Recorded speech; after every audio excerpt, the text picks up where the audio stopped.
They're not real grandchildren, Margaret. I wish you'd stop pretending.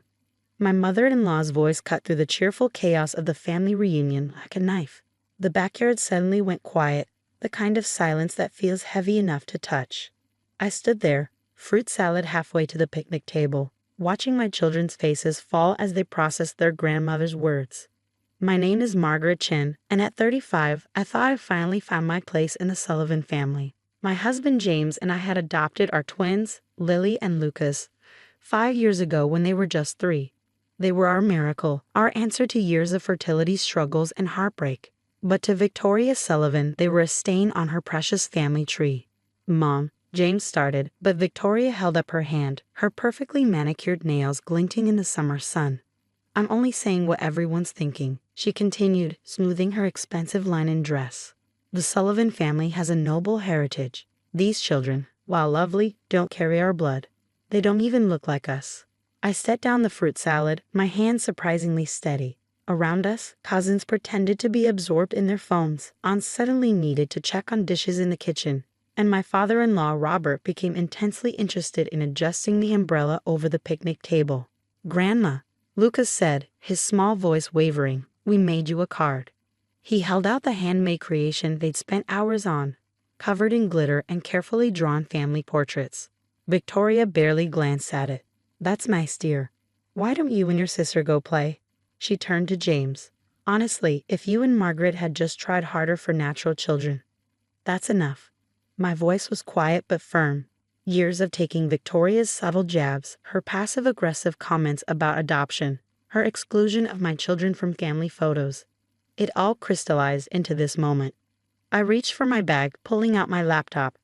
Since you're so interested in our noble heritage, Victoria, I have something to show you. I've been working on a little project.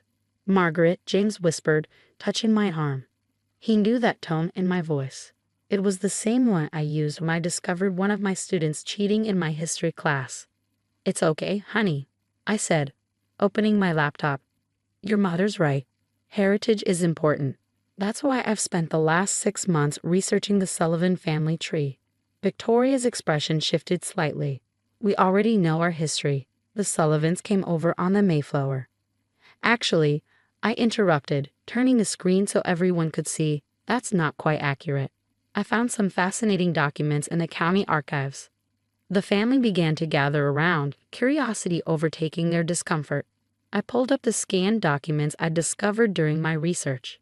The first Sullivan in this area wasn't a Mayflower passenger. He was James O'Sullivan, who arrived in 1892. And here's something interesting. I clicked to the next image. He was adopted. Victoria's face went pale. That's impossible. The records are quite clear. James O'Sullivan was adopted by Michael and Mary Burke when he was 4 years old. They changed his name to Sullivan after the adoption. I smiled, clicking through more documents. And that's not all. Your grandmother, Eleanor Sullivan, she was adopted too. The backyard erupted in whispers. Victoria's sister Catherine leaned forward, squinting at the screen. Is that why we could never find Grand's birth certificate? Exactly, I said. She was adopted in 1925. I found the paperwork in the state archives. It seems adoption runs deep in the Sullivan family tree. Victoria sank into a nearby chair, her perfect posture crumbling. You're making this up. I can assure you I'm not. As a history teacher, I know the importance of thorough research. Would you like to see Eleanor's adoption records? Or perhaps the letters I found from your great-grandmother describing how blessed she felt to adopt James O'Sullivan? Lily and Lucas had crept closer, their eyes wide as they absorbed this information. James stood behind me, his hand warm on my shoulder. But our heritage, Victoria stammered, is beautiful, I finished for her. It's a heritage of love, of choosing family, of making room in your heart for children who need a home. Just like James O'Sullivan's parents did. Just like Eleanor's parents did. Just like James and I did with Lily and Lucas. The twins beamed, standing a little taller. Around us, family members were pulling out phones, taking pictures of the documents, discussing their own memories of Eleanor and the stories they'd heard growing up. Mom, James said softly, did you know about any of this? Victoria shook her head, still staring at the laptop screen. Your father never, we always just assumed.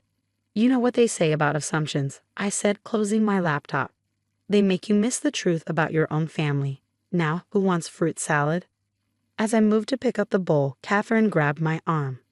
Wait, Margaret. Tell us more. What else did you find? For the next hour, I shared the story of the Sullivan family, the real story. How James O'Sullivan had been orphaned in the Irish potato famine.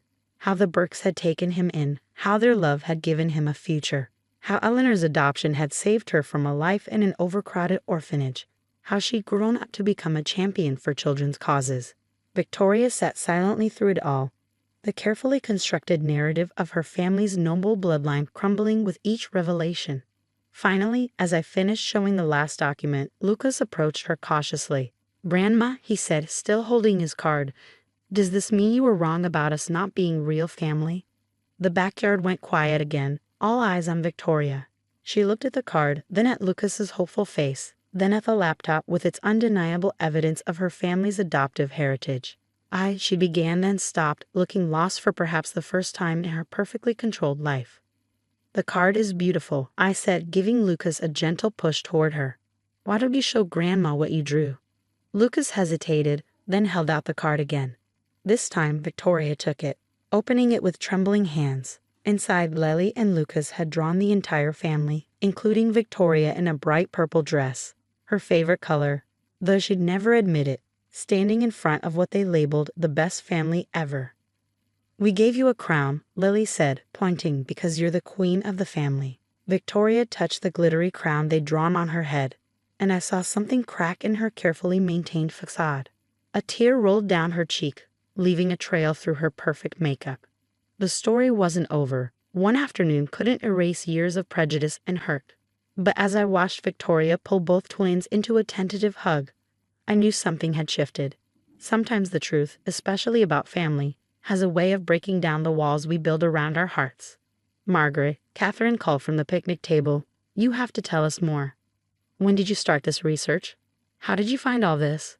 I smiled, joining the family at the table. "Well, it all started when I was teaching my students about genealogy.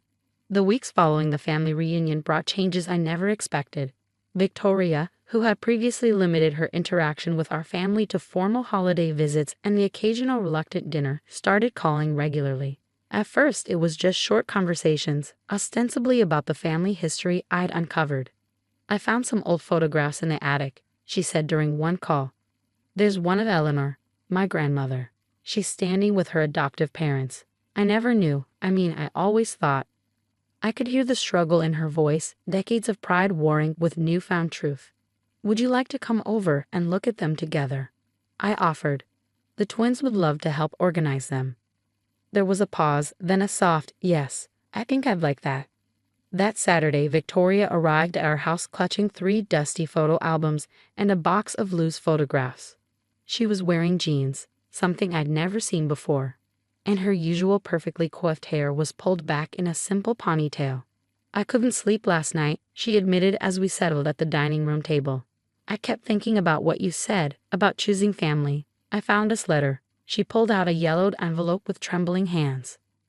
Lily and Lucas bounded into the room, excited to play detective with old family photos. To my surprise, Victoria didn't flinch or pull away when they crowded close to her chair. "Is that you, Grandma?"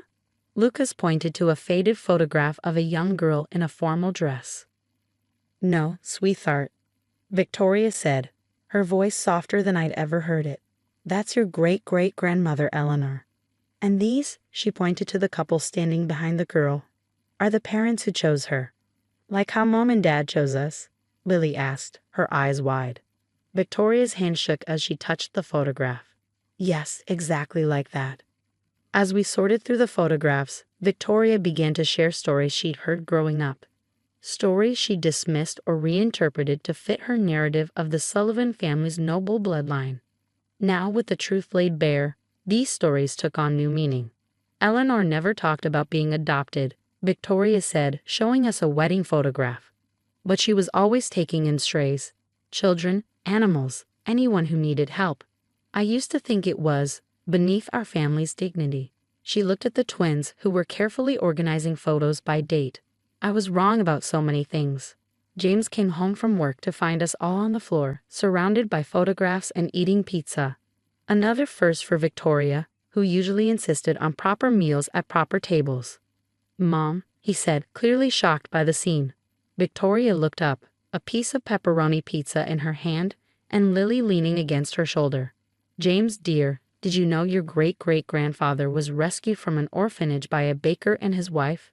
There's a whole letter here about how they saw him on their way to church and couldn't bear to leave him behind." That evening, as Victoria prepared to leave, she paused at the door. "Margaret, I owe you an apology. Many apologies, actually. I've been so focused on maintaining this image of our family that I couldn't see what family really means." I watched as she knelt down to hug the twins goodbye. A real hug, not the stiff, formal embraces she'd given before. "Perhaps," she said, standing up, "we could make this a regular thing. I have more boxes in the attic, and I'd love the children's help sorting through them." "We'd like that," I said, and meant it. As her car pulled away, James wrapped his arm around my waist. "I've never seen her like this," he said wonderingly. "What did you do to my mother?" I leaned against him, watching the twins wave goodbye. "I didn't do anything. I just showed her the truth about where she came from. Sometimes knowing your real history helps you understand who you are now." That night, as I tucked the twins into bed, Lily asked, "Mom, is Grandma going to be different now?" I smoothed her hair back from her forehead. "I think Grandma is learning that different isn't always a bad thing. Sometimes it takes a while for people to understand that families come in all shapes and sizes." "Like our family?" Lucas asked sleepily. "Exactly like our family," I answered, turning out the light. As I closed their door, I heard Victoria's words from the reunion echoing in my head. "They're not real grandchildren." How far we'd come in just a few weeks, from that harsh judgment to sharing pizza on the floor, surrounded by evidence that the Sullivan family had always been built on love rather than blood. But the biggest changes were still to come. 3 months after the reunion, Victoria called with an unexpected request. "I want to host Thanksgiving this year," she announced. "Not just for our immediate family, for everyone." "Everyone?" I asked, surprised. "Yes," she said firmly. "And I'd like your help with something special." That's how I found myself standing in Victoria's pristine living room on a crisp November morning, helping her transform the space into what she called a family history museum. We hung in large photographs of the Sullivan adoptions through the generations, each one telling a story of chosen family and love.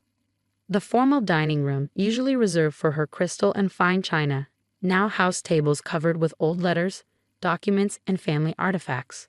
But the centerpiece was something that made my heart catch when I first saw it: a massive family tree painted on canvas, with golden branches extending in all directions. "I hired an artist," Victoria explained, adjusting the lighting. "Look closely at the leaves. Each leaf contained a photograph, not just of blood relatives, but of every person who had ever been welcomed into the Sullivan family through marriage, adoption, or love." Near the bottom, in fresh paint, were Lily and Lucas's smiling faces. "It's not finished," Victoria said softly. "I left room for future additions. Family keeps growing after all." When the guests began arriving for Thanksgiving, they were greeted by this visual testament to the Sullivan family's true heritage. Victoria had invited everyone: distant cousins, family friends, even Eleanor's old neighbors who had stories to share. "Welcome to the Sullivan Family Heritage Celebration," Victoria announced once everyone had arrived. She was wearing a casual sweater instead of her usual formal attire, and her smile reached her eyes. "Today, we're not just celebrating Thanksgiving. We're celebrating every person who has chosen to be part of our family, and everyone our family has chosen in return." The twins, who had been vibrating with excitement all morning, led tours of the makeshift museum.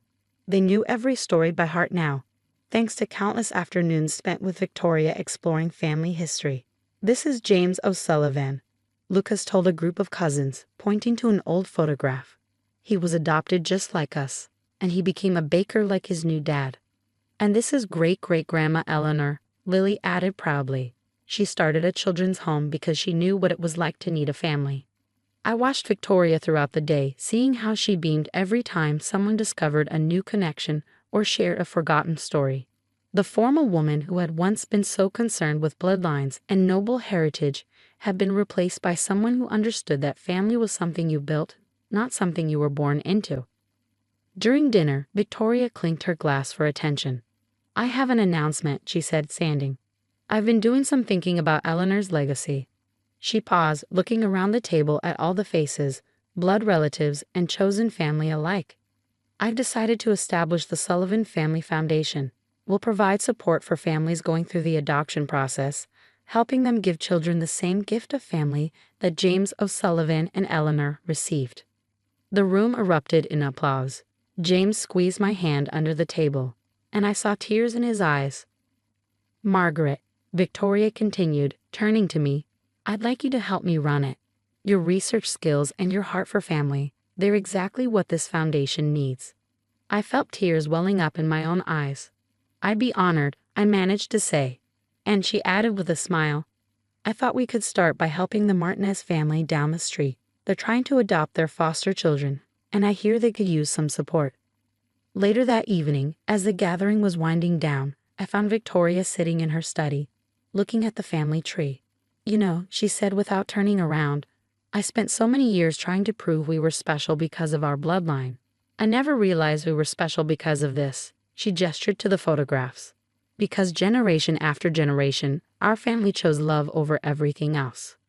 She turned to me then, her eyes bright. "Thank you, Margaret, for not giving up on me, for showing me what family really means." I hugged her, this woman who had once made me feel so unwelcome, and who now felt truly like a mother-in-law, like family. "Grandma," Lily called from the doorway, "Uncle Pete is telling the story of the Sullivan family circus performers. Come listen." Victoria laughed, a real, joyful laugh. "Did I tell you I found more documents about that?" Apparently, Eleanor's adopted parents met in the circus. As I watched her hurry off with Lily, I thought about how far we'd come. The woman who had once declared my children weren't real grandchildren was now their most enthusiastic champion, their keeper of family stories, their beloved grandmother in every way that mattered. James found me still standing in the study. "Happy?" he asked, wrapping his arms around me. "Very," I replied, leaning into him. "Your mother asked me earlier if I'd help her organize an adoption support group at her country club." He chuckled. "From not real grandchildren to adoption advocate. Who would have thought?" "Sometimes," I said, watching through the doorway as Victoria sat with the twins, showing them old circus photos, "the best family stories are the ones that surprise us the most."